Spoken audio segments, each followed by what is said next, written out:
If you're a lineman in charge of keeping the lights on, Grainger understands that you go to great lengths and sometimes heights to ensure the power is always flowing, which is why you can count on Grainger for professional-grade products and next-day delivery, so you have everything you need to get the job done.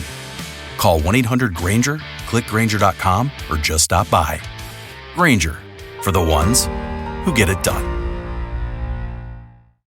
Warning, the following ZipRecruiter radio spot you are about to hear is going to be filled with F-words. When you're hiring, we at ZipRecruiter know you can feel frustrated, forlorn even, like your efforts are futile, and you can spend a fortune trying to find fabulous people, only to get flooded with candidates who are just fine. Fortunately, ZipRecruiter figured out how to fix all that. And right now, you can try ZipRecruiter for free at ZipRecruiter.com/zip.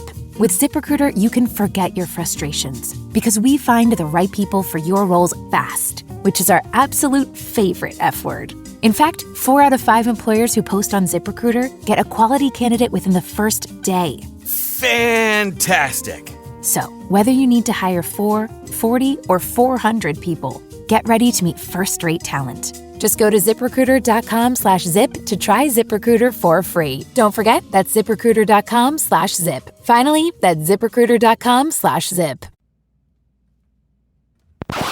Now tuned into the greatest. So when that bag come, I won't fumble. I'm just stacking on the low, but hey, I'm tired of being humble. Let me get to it. That motivation music. Get control of your life, don't let nobody else do it. Cause I'm not gonna have Metro S550s cruising.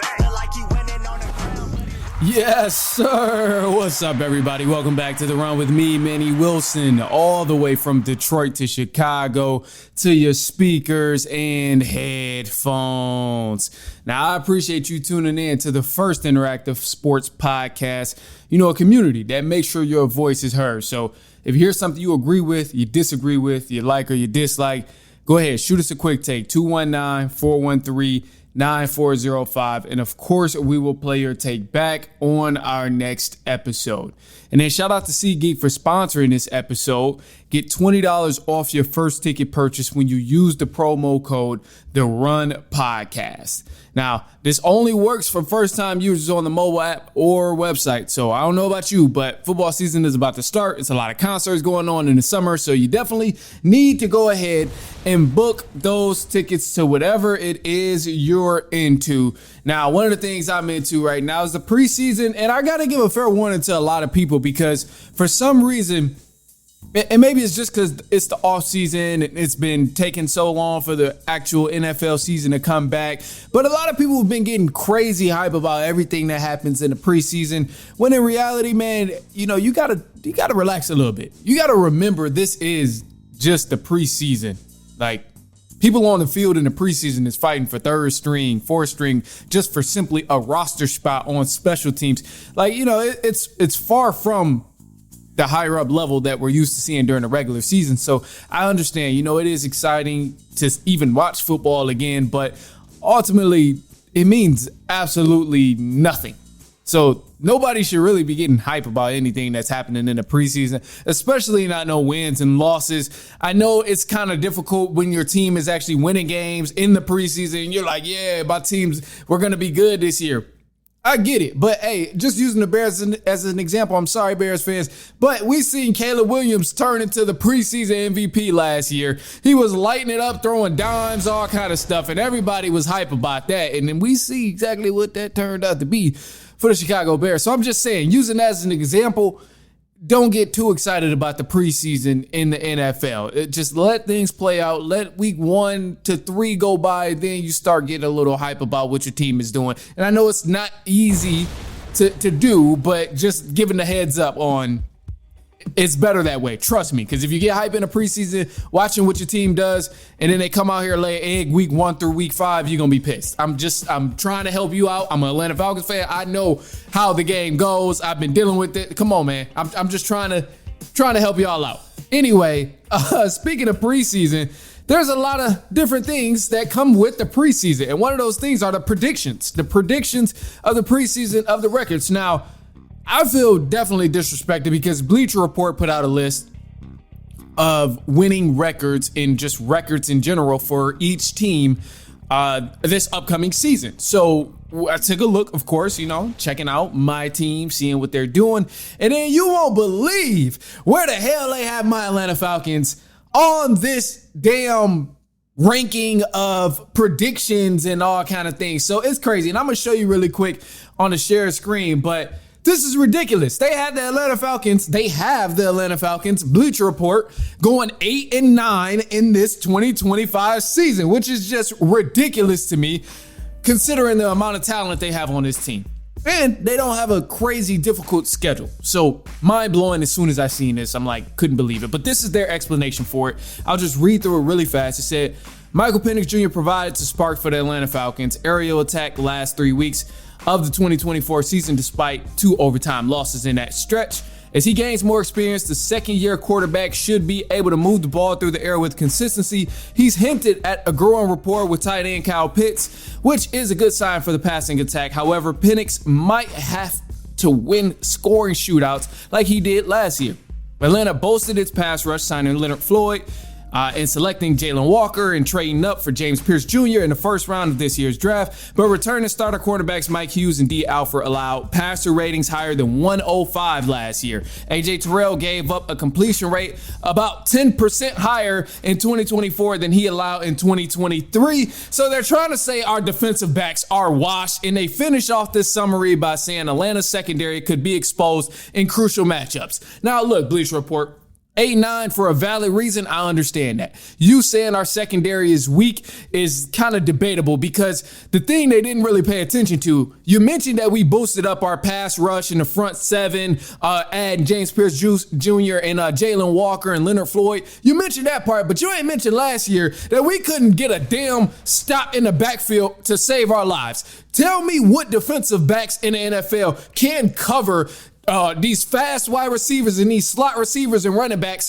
for 35 seconds because quarterbacks is getting all the time in the world to throw the ball. If you don't get a pass rush or any pressures on the quarterback like the Falcons failed to do last year, of course your secondary is going to be penalized for it. Of course the secondary is going to look trash. And meaning all of this trash looks that the secondary had last year because of the bad pass rush, Jesse Bates still was the top safety in the NFL. So I understand the logic that they're trying to do here, but truth be told, bro, this sounds like some stuff that they seen from ChatGPT. That seems like they asked them from a quick summary, which it probably was, to be honest, and ended up just rolling with whatever punches they could get out of it. Because this makes no sense to me. Noticing that, okay, yeah, the secondary percentages of this passer rating, he didn't do a good job. But just like you mentioned in the beginning of the article, it should occur to any other person in the world that if the pass rush is bad, then obviously the secondary is going to be penalized for it. And that's exactly what happened to the Atlanta Falcons last year. So 8-9 record with this schedule of the Atlanta Falcons, I think is a joke. I think they didn't really pay attention to what the Falcons had going on. And, I kind of want to summarize this up just to say, I'm cool with being underdogs. And I'm cool with being overlooked as long as the Falcons come out and prove everybody wrong.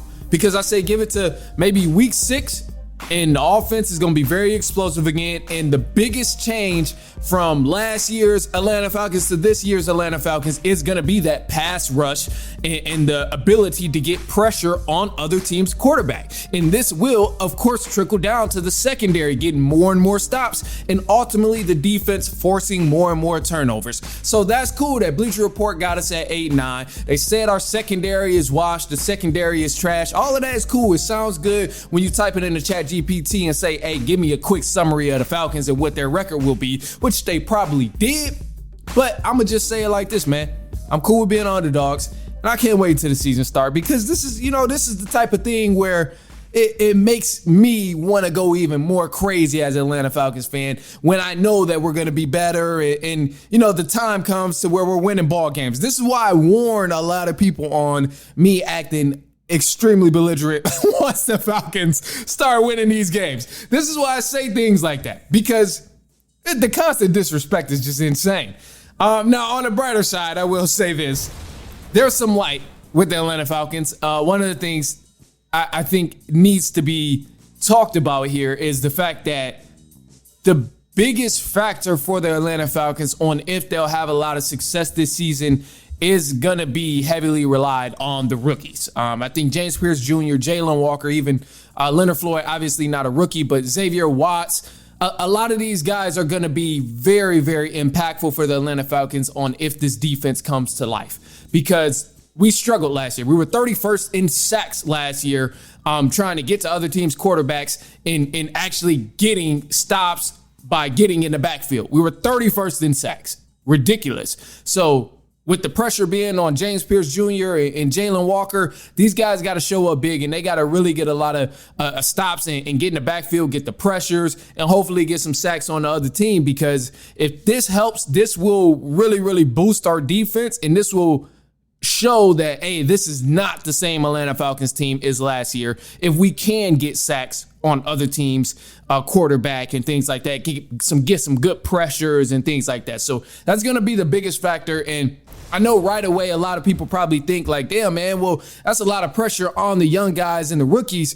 But the fact is, 31st in sacks last year is not difficult to improve from. That's easy to improve from already. The young guys can definitely top that, if anything. And then you got to keep in mind, too, the year the Falcons went to the Super Bowl 51, I don't want to talk about how the results ended out, but the year they went to the Super Bowl, we had a lot of impactful players from the draft in that previous year. I mean, you think it was McKinney over there. You had, what was the other guy? The other linebacker who was a huge help. Duke Riley, he was a huge help in that front seven as well. So those guys, we drafted them, and then they ended up showing up big time for the Atlanta Falcons defense that year they did go to the Super Bowl. So, it is possible. It's something that can happen. So, you got to keep those things in mind. That's where I'm thinking when I think of the expectations for these young guys on this Atlanta Falcons roster. But ultimately, man, hey, only time will tell. I'll say this, man. To wrap up with my Atlanta Falcons talk, I love that the Falcons have become the team to talk to when you need a quarterback. So the reason I bring this up is because the Rams' Matthew Stafford has been going through some injuries with some back issues. And, the rumors are starting to circle around saying the Rams going to get in some conversations with the Atlanta Falcons to get Kirk Cousins. Now, will the Rams look good with Kirk Cousins? Probably. But I just love the fact that if any team has a QB problem and they want to get another quarterback, you got to go talk to the Atlanta Falcons. You got to go talk and see what Kirk Cousins is doing over there and see what they got going on with Kirk Cousins. I love that we get to kind of play. I love that we have this much power, really. That's really what it is. So hopefully Matthew Stafford is all right and he can get on the field and play. But God forbid he doesn't. Hey, Rams, y'all know who to call. God forbid the Saints, Tyler Snow, whatever. Hey, as bad as he's been looking, God forbid y'all want a quarterback. Y'all know who to contact. Hey, just saying. Falcons is the one with the extra quarterback. And there's a lot of teams in this league right now that's going to need an extra quarterback to either help them get in the playoffs or just help them turn around their season. So you know who to call if that is the case there. So I'll leave it at that, man. Look, we got some more stuff coming up. AFC North, AFC South predictions. I had to break this up because trying to predict them all in one episode is going to be a lot. So had to predict this and break it up a little bit, but stay tuned. We got some more stuff coming up in just a sec. Don't go anywhere. We'll be right back with the predictions, and it's halftime.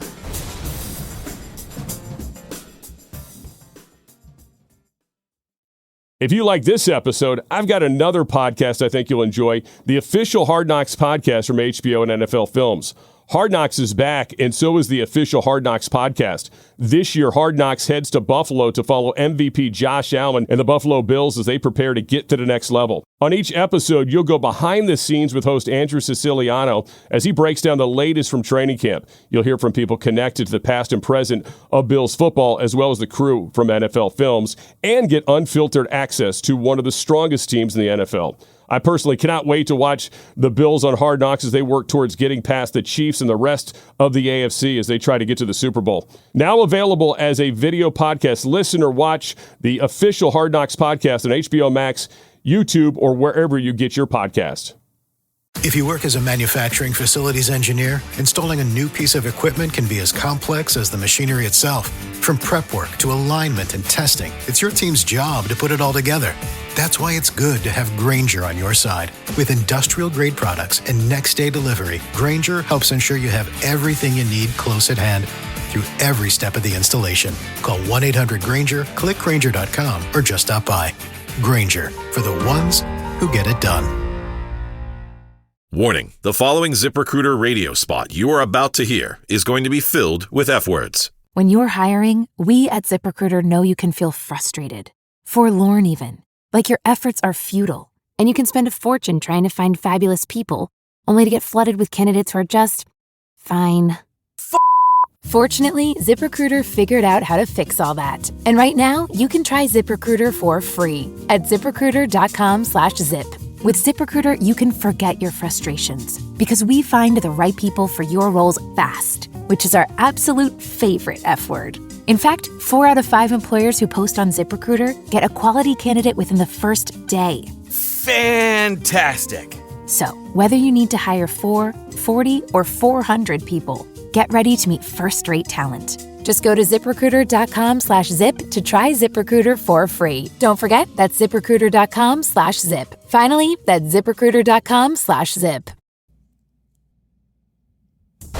All right, welcome back to The Run with me, Manny Wilson. I appreciate you for tuning in. Of course, shoot us a quick take on the voicemail line, 219-413-9405. And of course, we will play your take back on the next episode. Now, we got some AFC North and AFC South division winners here. Now, let's start with the AFC North, because this division is, man. People argue that this is, the most stacked division in football. And I think it really comes down to the powerhouses of the Baltimore Ravens and the Cincinnati Bengals. Now, Ravens coming off of back-to-back division wins, which is cool. But there's a pattern here in the AFC North, which is kind of strange. And it's like each time a team wins 2 division titles back-to-back, they lose the following year, and another team wins the next 2. So, for example, the Bengals won the division in 2021 and 2022. Then the Ravens ended up winning division 2023 and 2024, which was last year. So it's crazy. Honestly, the Browns immediately eliminated. I'm going to just go ahead and put them off to the side right now. I don't think they're in any position to compete for the division right now. No shade to Browns fans, but let's just get that out the way. I don't want to talk nonsense. The Steelers, I see the Steelers going 8-9 again, and I see a lot of Steelers fans being pissed and calling for Mike Tomlin to actually be fired. But with Aaron Rodgers as the leader, personally, I'm not convinced that will be enough for the Pittsburgh Steelers to actually go along and win the division. I know what Mike Tomlin has done over the past few years with all the other quarterbacks and this guy and that guy, and he's had the defense doing this and that. But ultimately, I think his time in Pittsburgh has clocked out. I think it's over with after this 9-8 season, 8-9 season again with the Pittsburgh Steelers. People will really, really begin to realize that Mike Tomlin has to go. And as great as a coach he is, sometimes a change in scenery is just what a person needs. And I think that's exactly what the Pittsburgh Steelers need to do. So I don't really see them winning the division. And I think it's a 2-team race, really, in the AFC North between the Baltimore Ravens and the Cincinnati Bengals. Yeah, no disrespect to the Steelers and the Browns, but it's just not that year for y'all, unfortunately. And between these 2 teams, the Ravens, Bengals, I think the Bengals going to end up winning it. And I say this because, man, the pattern. I'm on the side of the pattern. Each team only wins 2 division championships, and then the next team goes and win another 2. I look at what the Bengals went through last year. Some injuries. It was a lot of situations going on with the defense where they're just awful. Oh, my gosh, god awful. And the defense is still kind of going to be struggling, especially if they don't re-sign Hendrickson. But the ultimate reason I say the Cincinnati Bengals will end up winning this division is because they can go toe-to-toe with anybody and everybody, regardless of how bad that defense is. Nobody can stop that offense of Jamar Chase and Joe Burrow. I don't know why, man. For some reason, this Cincinnati Bengals offense remains explosive despite how bad the O-line is, despite how bad the defense is, despite how bad the play call is. whatever it is, the Bengals will always be competition as long as they have Joe Burrow, Jamar Chase. Those two guys, and the rest, I know they're not the only ones on the offense, but those two guys being the core of the offense really, really just help the Cincinnati Bengals always stay competitive. So last year, we seen a lot of games go down to the wire with the Ravens and the Bengals and even Bengals and the Chiefs, and just a lot of Bengals games went down to the wire here. So I think push comes to shove, Ravens, yeah, they still got the same defense, the same squad that is very, very elite. No shade to them. But ultimately, I think push comes to shove, man. If the Bengals just improve just a tiny bit from the start of how they did last year, I think the Bengals can definitely take this division. So I'm going to go with them, man. And also the pattern of 2-2 each year of teams winning 2 division titles back-to-back, then losing the next 2. That title has not failed just about all decade, or that pattern just hasn't failed just about all decade. So, that really stands out to me. But ultimately, man, Bengals, that defense is just rough, man. That defense is very, very bad. It's ugly. They allowed the 3rd most yards in the conference, and they can just outscore teams, which is just ridiculous. So as long as they got Jamar Chase, Joe Burrow, I believe in the Cincinnati Bengals. So I'm going with the Bengals to win this division here, even though the Ravens look elite. They got the same squad. Defense is elite. It was number 1 in defense in certain categories. I understand all of that, man, but some about the combination of the core of that offense between Joe Burrow, Jamar Chase. They stay competitive no matter how bad every other aspect of the team is. So going with the Cincinnati Bengals to win that division of the AFC North. Gonna be crazy if it does happen. Just best believe you're gonna see this clip. Just know. Anyway, the other team here is the AFC South. Now the AFC South, man, a lot of people look at this division and you think it's not really that competitive right now. You see the Texans and the dominance of CJ Stroud, what he's been doing over the past few years. They've kind of had control of this division the past few years in back-to-back division champs. However, I think there is going to be a little bit of competition in the AFC South, man. So you look around in this division, you see the Jaguars, Titans, Colts, and immediately you're like, all of these teams are kind of bad. But I think the team that can really make for competition in this division is going to be the Tennessee Titans, man. And I don't say the Tennessee Titans are going to be great competition for the Texans in this division because of Cam Ward. Yes, Cam Ward is great, and he'll outperform whatever the hell Will Levis was doing. But the defense for the Tennessee Titans is low-key not bad, man. This defense is kind of nice. When you think about it, I know they allow, depending on how you manipulate the statistics, it can look bad in certain ways. But you got to remember that over more than half of their 14 games that they lost last year was still a down to the wire type of situation, man. They lost more than half of these 14 games by less than 10 points last year when you talk about the Tennessee Titans defense. So also, if you look even deeper into what they've been doing, they allowed the least amount of points per game in the conference, and they allowed the least amount of passing yards in the AFC as well. So the Titans defense, man, I think they'll continue to be solid. They didn't really lose many people off that defense. And then you add Cam Ward, who can possibly help bring in some scoring on the offense. And hey, man, division games get weird. Division games get messy. So Texans, they probably have some competition here in the Tennessee Titans. I know the Colts usually give them a run for their money, and so do the Jaguars. You could argue that the Jaguars might make a difference, but I'm not convinced on the Jaguars, and I'll explain why in just a moment. But I think the biggest competition for the Houston Texans in this division here is the Tennessee Titans. So I'm going with the Texans to win this division of the AFC South, but I think the most competitive team and a team that will give the Texans the most competition in this division is going to be the Tennessee Titans without a single doubt. Now, all my Jaguars people, please come to the stand. Let's talk Jaguars because Trevor Lawrence ain't been getting enough slander for me.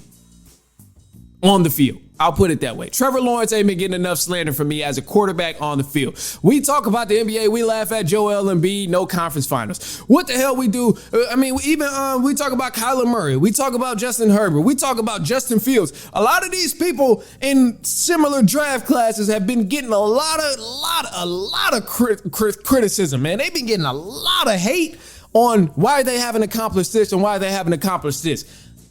I'm just saying. Where's that same energy for Trevor Lawrence? I ain't got nothing against him as a person, whatever. But on the field, where's that same energy for Trevor Lawrence and everything that hasn't been coming with the wins and the playoff wins and the victories and stuff like that? What's the excuses? And I know, look, you could argue the pieces around him and the pieces this, but I'm just saying, man, at some point, when you're the top 5 highest paid quarterback in the NFL and you ain't producing wins, that to me looks like a waste of money. And it's clearly not enough criticism for a guy who's top 5 highest paid in the league right now, because Trevor Lawrence should be getting slandered left and right about his play and production on the field and why it hasn't translated to wins. That's all I'm saying. Look, in the Jaguars, I really don't think there'll be much competition in the AFC North this year. You can argue with me, but I'm going to tell you some stats here because I didn't really see many improvements made this offseason that's really going to help them be much better than last year. Yeah, Trevor Lawrence, he stays healthy. Cool. He got a new receiver, Travis Hunter.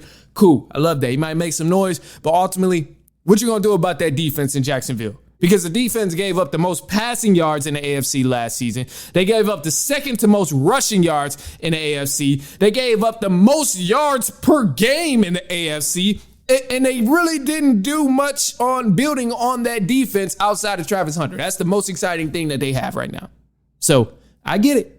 You know, hey, you got Trevor Lawrence healthy and, you know, Travis Hunter, who's going to be exciting. He's going to smile. But ultimately, man, it ain't enough slander going around for Trevor Lawrence and the Jaguars for me, only because he's the highest paid, one of the highest paid quarterbacks in the NFL. To me, no.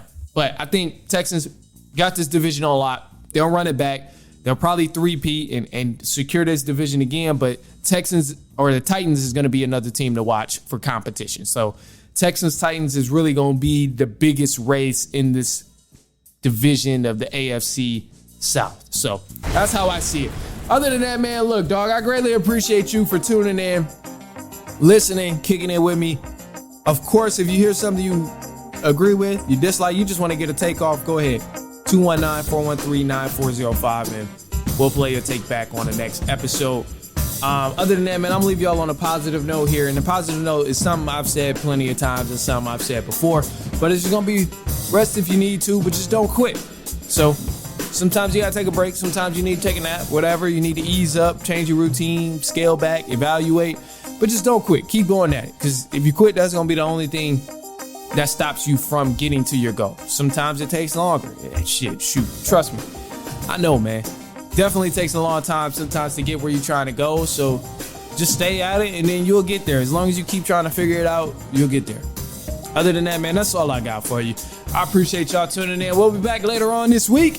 And so on and so on and so on.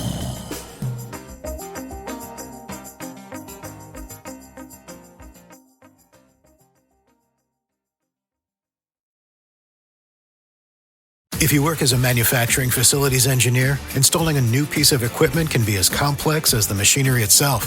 From prep work to alignment and testing, it's your team's job to put it all together. That's why it's good to have Grainger on your side. With industrial-grade products and next-day delivery, Grainger helps ensure you have everything you need close at hand through every step of the installation. Call 1-800-GRAINGER, click Grainger.com, or just stop by. Grainger, for the ones who get it done.